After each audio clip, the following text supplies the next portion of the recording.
नमस्कार, city vision crime समाचार में आपका स्वागत है।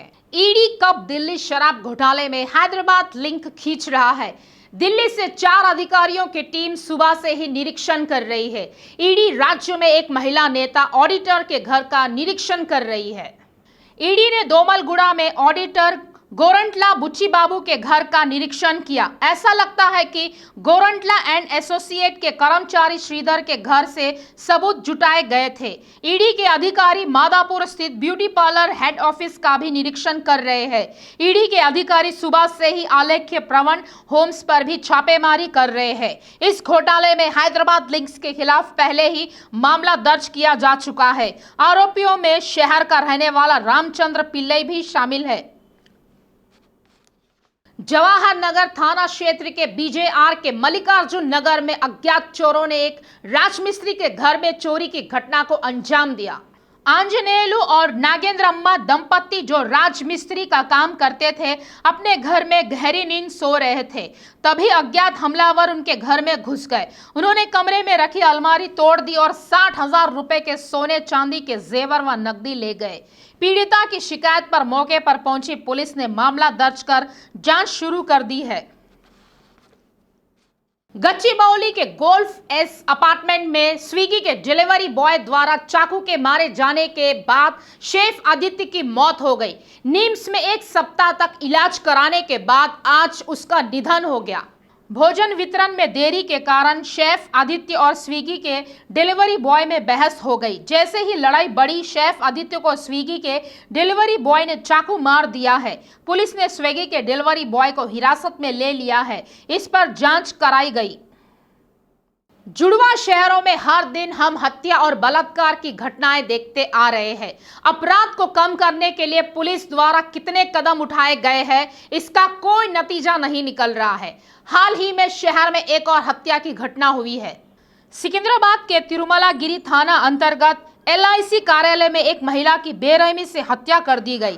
स्थानीय लोगों ने LIC कार्यालय के बगल में एक खाली जगह में शव देखा और पुलिस को सूचित किया। मौके पर पहुंची पुलिस ने मामला दर्ज कर लिया है। पुलिस ने बताया कि मृत महिला की उम्र 35 साल की थी। मौके पर पहुंची क्लूज टीम ने साक्ष्य जुटाकर जांच शुरू कर दी है। अंबरपेट बस स्टॉप के फुटपाथ पर एक अज्ञात व्यक्ति बेहोशी की हालत में मिला। सूचना मीर चौक थाने से 2 लोगों को गिरफ्तार किया गया है। पीड़िता की मां ने अपनी बेटी के लापता होने की शिकायत की थी। पीड़ित लड़की ने गवाही दी है कि सैयद नेमत अहमद और सैयद रवीश अहमद मेहदी नाम के 2 लोगों ने लड़की को नशीला पदार्थ खिलाकर उसके साथ दुष्कर्म किया। पुलिस ने मामला दर्ज कर दोनों को गिरफ्तार कर रिमांड पर भेज दिया है। चलती ट्रेन से फोन चुराने की कोशिश करने वाला शख्स बिहार में मिला है। खगड़िया स्टेशन पर पंकज सिंह नाम के शख्स ने चलती ट्रेन की खिड़की से फोन छीनने की कोशिश की। यात्री ने देखा और खिड़की से चोर का हाथ पकड़ लिया। नतीजतन पंकज सिंह अगले स्टेशन पर पहुंचने तक 15 किलोमीटर तक ट्रेन से लटका रहा। अगले स्टेशन पर पहुंचने के बाद उसे पुलिस के हवाले कर दिया गया।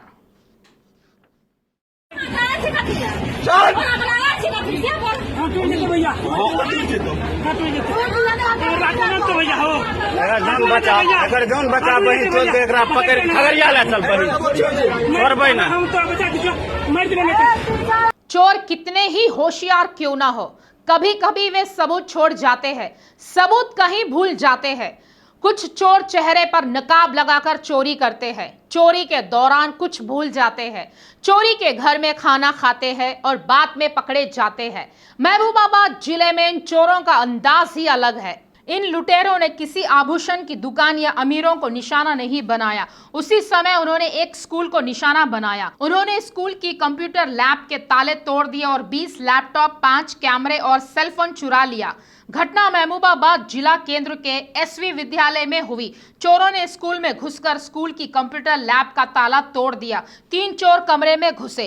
चोर 20 लैपटॉप, 5 कैमरे और एक सेलफोन चुराकर फरार हो गए। वे भूल गए कि कैमरे थे। CCTV कैमरे में रिकॉर्ड CCTV फुटेज के आधार पर पुलिस ने सुराग के साथ जांच की। पुलिस ने कहा कि आरोपी को जल्द ही गिरफ्तार कर लिया जाएगा। टोल प्लाजा के पास दो महिलाओं के बीच कहासुनी हो गई, जिससे मारपीट हो गई। दोनों ने एक दूसरे पर हमला कर दिया। यह घटना पिछले बुधवार को महाराष्ट्र में नासिक के पास पीपल गांव टोल प्लाजा के पास हुई। टोल प्लाजा से वाहन में सफर कर रही महिला और वहां काम कर रही एक अन्य महिला के बीच कहासुनी हो गई। यह एक बड़ी लड़ाई में बदल गई। उन्होंने एक दूसरे पर हमला किया। दोनों ने एक दूसरे को कोसते हुए हमला कर दिया। बगल के लोगों को इसकी परवाह नहीं थी। अंततः काफी मशक्कत के बाद अन्य लोगों ने दोनों को मुक्त कराया। झगड़ा सुलझ गया। वहां मौजूद लोगों ने इस घटना का वीडियो बना लिया। अब यह वीडियो सोशल मीडिया पर वायरल हो गया। हालांकि घटना की किसी ने शिकायत नहीं की है, लेकिन पुलिस वीडियो के आधार पर जांच कर रही है।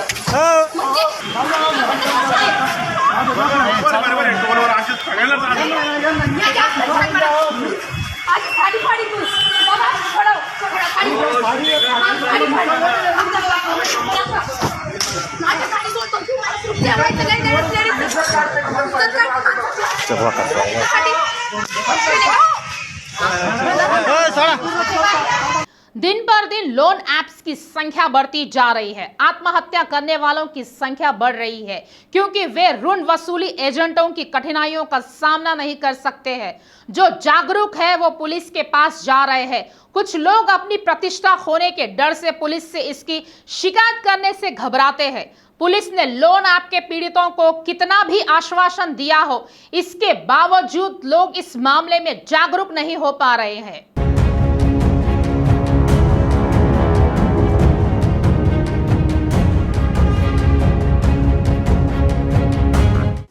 यदि वसूली एजेंटों को समय पर ऋण का भुगतान नहीं करते हैं, यदि ऋण प्रबंधक आपको परेशान करते हैं, साइबर क्राइम पुलिस का सुझाव है कि जिन लोगों ने ऐप पर ऋण लिया है उन्हें घबराना नहीं चाहिए। उनका कहना है कि ऊंची ब्याज दरें भुगतान करने के बजाय उनसे शिकायत की जाए। हैदराबाद साइबर क्राइम एसीपी केवी एम प्रसाद ने सुझाव दिया है कि लोगों को उन ऐप्स को अस्वीकार कर देना चाहिए जो उन्हें ऐप डाउनलोड करने के लिए कहते हैं और फिर फ़ोन के संपर्क नंबर और गैलरी को लिंक करते हैं।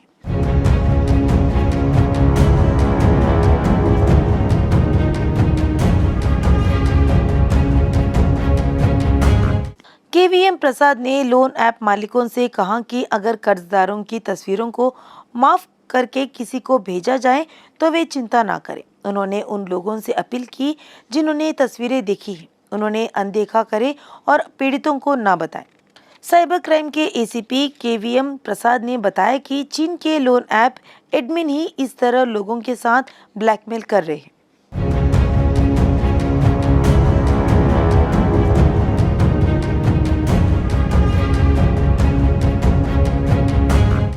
पुलिस समय समय पर साइबर अपराधियों से सतर्क रहने की चेतावनी देती रहती है। इसी तरह हाल ही में एक सरकारी कर्मचारी साइबर अपराधियों को 1 लाख से ज्यादा की रकम सौंपकर अब साइबर क्राइम थाने में घूम रहा है। जिन्होंने अब तक लोन ऐप लिया है लेकिन जो सामान्य रूप से हर लिंक को खोलकर देखते हैं, पुलिस का कहना है कि ऋण वसूली एजेंट से सतर्क रहना चाहिए और हर चीज के बारे में अपनी जागरूकता बढ़ाना चाहिए। अनुरोध है कि बिना सोचे समझे जल्दबाजी में निर्णय ना लें।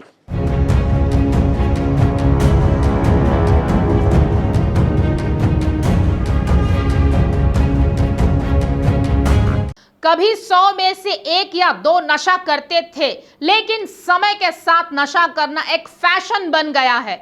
10 में से कम एक व्यक्ति नशे का आदी है। मादक द्रव्यों के उपयोग में वृद्धि, मादक द्रव्यों की लत को नियंत्रित करने के लिए सरकार खास कदम उठा रही है। हालांकि कुछ क्षेत्र में अब भी मादक द्रव्यों की आपूर्ति जारी है।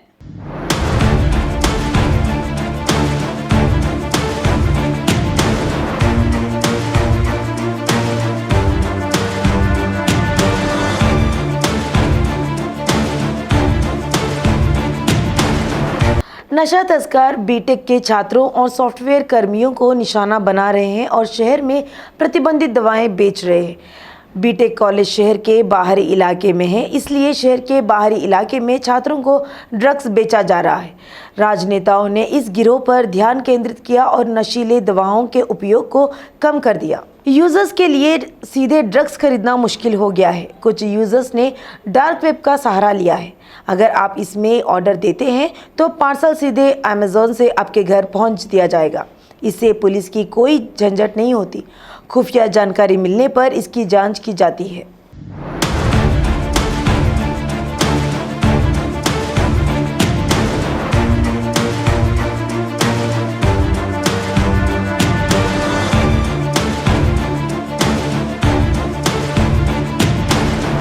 पुलिस ने पाया कि ड्रग्स को सीधी सप्लाई करने की बजाय डार्क वेब के जरिए निपटाया जा रहा है। हैदराबाद के सीपी आनंद ने बताया कि गोवा का रहने वाला नरेंद्र आर्य नाम का शख्स डार्क वेब नेटवर्क चला रहा है। उन्होंने कहा कि क्रिप्टो करेंसी में लेन देन के जरिए दवाओं की आपूर्ति की जा रही है। पुलिस ने कहा कि नरेंद्र के देश भर में 450 कस्टमर हैं। पुलिस ने हैदराबाद के 5 उपयोगकर्ताओं को नारायण के ड्रग ग्राहकों के रूप में पहचाना है। शहर में नशे का सेवन करने वाले नशेड़ी को पुलिस ने पकड़ लिया। पुलिस ने अंतर्राज्यीय गिरोह के 2 सदस्यों को गिरफ्तार किया है। नतीजतन जांच करने वाली पुलिस को कई दिलचस्प बातें पता चली है। आरोपियों ने कहा कि वे डार्क वेब की कोड लैंग्वेज के जरिए अपनी पसंदीदा की दवाइयां मंगवा रहे हैं। यदि क्रिप्टो करेंसी के माध्यम से भुगतान किया जाता है तो पता चलता है कि घर पर दवाएं कुरियर द्वारा भेजी जा रही है। सीपी ने अभिभावकों से कहा कि वे छात्रों और आईटी कर्मचारियों और उन्हें मिलने वाले ऑर्डरों पर नजर रखें।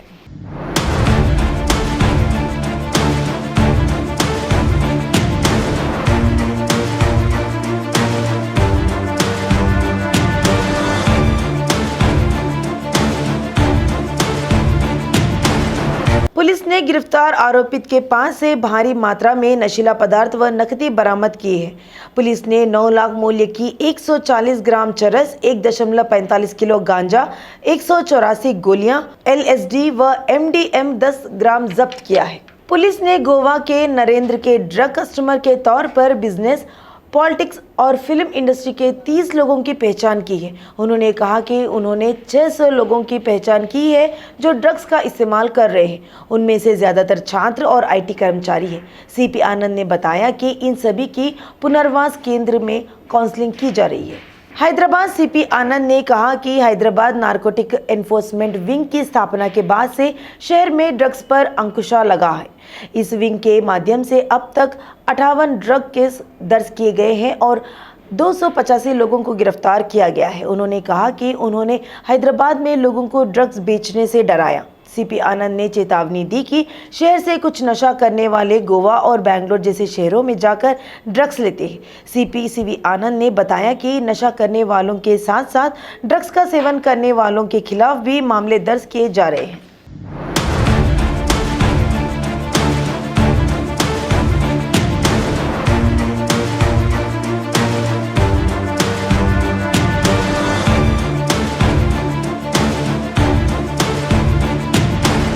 तीन बैन रियासत गिरोहों को पकड़ा गया है। ये डार्क वेब के जरिए नारकोटिक ड्रग्स को बेच रहे हैं। इनको हमारे हैदराबाद नारकोटिक्स एनफोर्समेंट विंग वाले बहुत ही डीप इन्वेस्टिगेशन करके बहुत गहरी तहकीकात उन्होंने किया कि उसको पकड़ के लेके आए हैं। इसमें 2 इंटरस्टेट मेन पेडलर्स जो हैं उनको पकड़ा गया है, एक तीसरा भागा हुआ है। इसका नाम है नरेंद्र आर्या। ये गोवा का रहने वाला है। वो 1 साल से वहाँ रहकर डार्क वेब के जरिए क्रिप्टो करेंसी के पेमेंट के जरिए ये नेटवर्क्स को चला रहा है। ये कंज्यूमर्स जो हैं जिसको भी हमने पकड़ा है वो सब लोग पढ़े लिखे हैं, अमीर लोग हैं, उनके बच्चे हैं और उनको पता है कि डार्क वेब में कैसे ये काम कर सकते हैं। ये दोनों के द्वारा जो 6 लोगों को हमने पकड़ा है उनके नाम हैं उत्कर्ष उमंग, अब्दुल्ला खान, साहिल शर्मा। ये तीनों BBA पढ़ने वाले स्टूडेंट्स हैं और क्लासमेट्स हैं जो ड्रग्स कंज्यूम करने का और बेचने का भी। जो स्टूडेंट्स हैं, सॉफ्टवेयर एम्प्लॉयज़ हैं, उनको भी पकड़ा गया है और उनके माँ बाप को भी हम बताने वाले हैं कि ऐसा है और उनका रिहैबिलिटेशन का प्रोसेस शुरू करेंगे। तो ये तीनों गैंग्स को पकड़ने के बाद 40 ग्राम चरस, 1450 ग्राम्स गांजा और 128 LSD ब्लॉट्स और 7 सेल फोन्स को भी हम सीज किए हैं। नोट करने वाली बात यह है कि विकर मी ऐप जो है वो मैसेंजर ऐप है। नारकोटिक ड्रग उनको ज़रूरत है, उसको वो ऑर्डर कर सकते हैं। उसको ऑर्डर प्लेस करने के बाद इसका पेमेंट भी बिटकॉइंस, क्रिप्टो करेंसी के बिटकॉइंस द्वारा इसको पे करना होता है। तो बाइनेंस और वजीरेक्स ये जो क्रिप्टो करेंसीज को वो मान रहे हैं और उसके द्वारा पेमेंट होने के बाद कोरियर के द्वारा इसको भेजा जाता है। कोरियर्स में मैं माँ बाप सबको बताना चाहता हूँ कि कोरियर जो घर आपके आता है, ऐसा हो सकता है उसमें कुछ कम्युनिकेशन और अंदर कहीं छुपा हुआ होगा ये ड्रग। ये विक्रमी ऐप के द्वारा ये पेमेंट होने के बाद ये ऐसे डिलीवरी हो जाता है। तो इसको हम थोड़े कंज्यूमर्स हमको यहाँ पर उनको आइडेंटिफाई किए थे।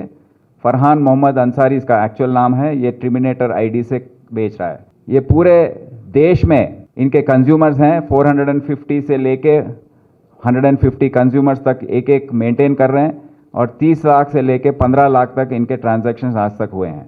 तो ये पहली बार है जब नारकोटिक्स एनफोर्समेंट विंग वालों ने डार्क वेब के ज़रिए उसमें कैसे ड्रग्स बेच रहे हैं उसको बस्ट किया है और इतने लोगों को पकड़ लिया गया। 3rd लेवल पे इंटरस्टेट अक्यूज को पकड़ा गया। नाइजीरियंस को जो मुंबई में ऑपरेट करते थे, बेंगलोर में ऑपरेट करते थे, उनको पकड़ लिया गया है।